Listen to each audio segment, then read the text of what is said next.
Welcome back खवातीन वज़ात। अगर आपने सऊदीया जाना हो तो अब जहाज़ में जाने की ज़रूरत नहीं है, बल्कि बहरी सफ़र भी उससे पहले होता था और फिर एक बस भी जाया करती थी हमारे बड़ों के ज़माने में। लेकिन अब ऐसा नहीं है। अब बाइक पे भी सऊदीया अब जा छोटों सकते के हैं। ज़माने में हाँ बाइक जा सकते हैं। अब बाइक पे भी आप सऊदीया जा सकते हैं। और हमारे साथ आज एक ऐसी शख्सियत मौजूद होंगी जिनका ताल्लुक रहीम यार खान से है। पेशे के एतबार से ये सिविल इंजीनियर हैं और कंस्ट्रक्शन के बिज़नेस के साथ वाबस्ता हैं, लेकिन 5 साल से नेशनल और इंटरनेशनल सतह पर बाइक चला रहे हैं। आज उनसे पूछेंगे एक कहानी। वो कहानी ये है कि वो किस तरह से पाकिस्तान से सऊदीया पहुंचे, कौन से रास्ते से पहुंचे और क्या क्या मुश्किलात का सामना करना पड़ा। और ये वैसे नेशनली या इंटरनेशनली लोग बाइक तो चलाते हैं, लेकिन एग्जैक्टली सऊदीया क्यों गए? क्या उम्रे की नीयत थी या फिर हज की नीयत थी या फिर ये भी था कि क्रॉस बॉर्डर जाया जाए और जाके देखा जाए मुकद्दस मकाम? एग्जैक्टली खुरम हफीज़ साहब हमारे साथ मौजूद है, उन्हीं की ज़बानी सुन लेते हैं कि क्या कुछ हुआ से वो गए। खुरम साहब, thank you so much for your time. सबसे पहले तो बताएं कि व्हाट इंस्पायर्ड यू, क्या ये आपका कोई अपना पर्सनल एडवेंचर था या फिर जिस तरह से हसनैन ने कहा कि ये आपका कोई स्पिरिचुअल मिशन भी था? जी बहुत शुक्रिया। जैसे हर किसी को घूमने फिरने का शौक होता है, तो इसी तरह मुझे भी ये विरासत में अपने वालिद से ये शौक मिला। बचपन से ही घूमने का शौक था और मैंने आज से 5 साल पहले टूरिज्म को अपनाया और मुस्बत अंदाज में बाइकिंग करना शुरू की। हम नेशनल लेवल पे तो घूमते ही रहते हैं, कहीं ना कहीं सैर के लिए जाते हैं। एक ख्वाहिश थी हमारे क्लब की और हमारे दोस्तों की कि कभी हम जिंदगी में उम्रा भी करने जाएं या हज भी करने जाएं। तो हमारा 2018 से ये प्लान चल रहा था कि हम कभी मोटरसाइकिल पर बॉर्डर क्रॉस करके और मुकद्दस मकामात की जियारत के लिए और हज या उम्रे की नीयत से हम सऊदी अरब जाएं। तो 2018 से हमारी ये कोशिशें जारी थी। कुछ कोरोना की नज़र हो गई और फिर जब हमें परमिशन मिली 2022 में, तो फिर हमने ये सफ़र जो है वो सऊदी अरब का इख्तियार किया। ठीक हो गया। और आप एग्जैक्टली कब सऊदी अरब गए थे और इसके लिए किन किन मराइल से आपको गुजरना पड़ा? डेफिनेटली बहुत सारी कंट्रीज आई होंगी, कहाँ कहाँ से आप गुजरे और किस कंट्री का वीज़ा आपको मुश्किल में मिला, किसका आपको आसानी से मिला? मुश्किलात तो बहुत हैं सफ़र में। जब सफ़र करना हो तो जाहिर है कि उसमें मुश्किलात तो बहुत आती हैं। हमने 2023 में 6 जनवरी को लाहौर से अपना सफ़र शुरू किया था और मैंने रहीमिया खान से अपना सफ़र शुरू किया था। हमने सोचा, तो इसको जो प्लान किया हुआ था, जो हमारी वर्किंग थी इसके ऊपर पूरी हमने स्टडी, वो 2 माह की थी कि हमने 2 माह में सफ़र करके तो वापस लाहौर पहुंचना था। लेकिन वही बात है कि सफ़र में जो मुश्किलात आती हैं उसको भी हमने फेस करना था।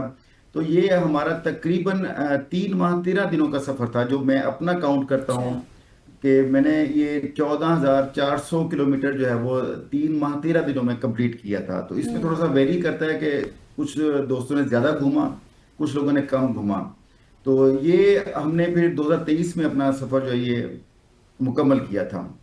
सही। अच्छा खुरम साहब, ये बताएं कि मुश्किलात का तो हमने जिक्र किया और आपने भी उस तरह से मुश्किलात नहीं बताई। खैर, कितनी ज़्यादा मुश्किलात आप बताएंगे, बहुत सारी होती हैं। मुझे ये बताएं कि अलोंग द वे कौन सा आपका सबसे इंटरेस्टिंग पार्ट था और कौन सा डिफिकल्ट पार्ट था? देखिए, इसमें मुश्किलात तो बहुत हैं जी। वीज़ों का हसूल बहुत मुश्किल था। वीज़ों का हसूल हमारे लिए एक नया इम्तिहान था, लेकिन वो बहुत खुश उसलूबी से हो गया। हमें इराक के वीज़े नहीं मिले, हमें उसके लिए बहुत परेशानी उठानी पड़ी। अच्छा। इसके अलावा अगर सफ़र की मुश्किलात की बात करें तो बहुत सारी स्टोरीज हैं। हमारे बाइक्स खराब होते थे, हमें तूफानों ने जो है वो जकड़ा। इवन अच्छा। हमने जीरो विजिबिलिटी पे सफ़र किया और हमने 3 से 4 घंटे मुसलसल एक ड्राइव की है। हमारे बाइक्स भी खराब हुए, पंक्चर भी हुए। ये सब कुछ हमारे सफ़र का हिस्सा होता है और हम इसके आदी होते हैं। और हमें जब हम ये टूरिज्म की तरफ आते हैं बाइक में, तो हम पहले अपने बाइक को ठीक करना भी सीखते हैं। तो हमें ज़रा के कभी खाना नहीं मिलता टाइम पर, कभी रास्ते में बाइक खराब हो गया, पेट्रोल नहीं मिला।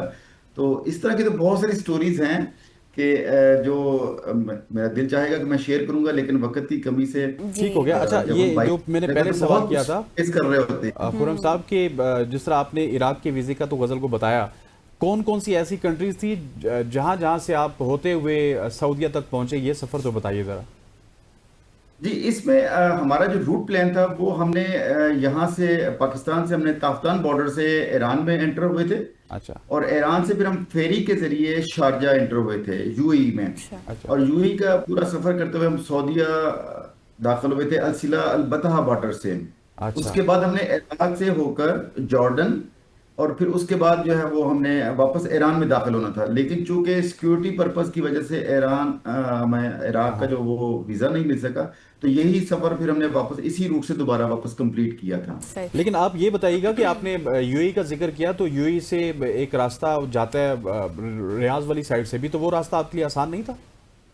जी जी, हमने वही रास्ता इख्तियार किया था। यूएई से हम जब अलबत्ता अलसिला बॉर्डर से हम जब सऊदीया और यूएई को क्रॉस करते हैं बॉर्डर, तो वहां से ही सीधा पहला हमारा जो पड़ाव था वो रियाज शहर ही था।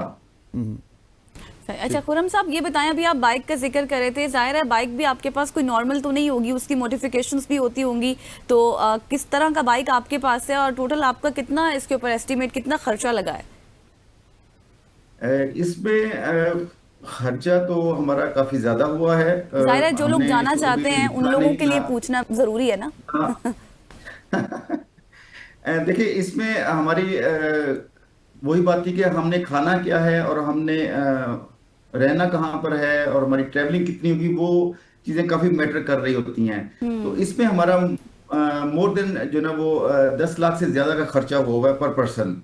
अच्छा। तो इसमें अब देख लें कि वहाँ पे हमारे पास कोई कैद नहीं थी कि आपने कहाँ ठहरना है या क्या खाना है। वो हम सब की अपनी मर्जी पे होता था कि आपको फुली वहाँ पे फ्री स्पेस थी कि आपने सिर्फ ट्रेवल इकट्ठे करना होता है।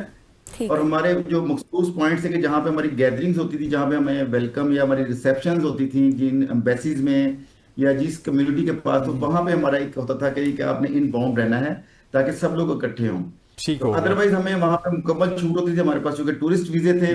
टूरिस्ट वीजे जो महंगे होते हैं आम वीजों से, तो वो फिर हमारे ऊपर था कि आपने घूमना कितना है, आपने रहना खाना पीना वो सब कुछ हमें एक खुली आज़ादी थी।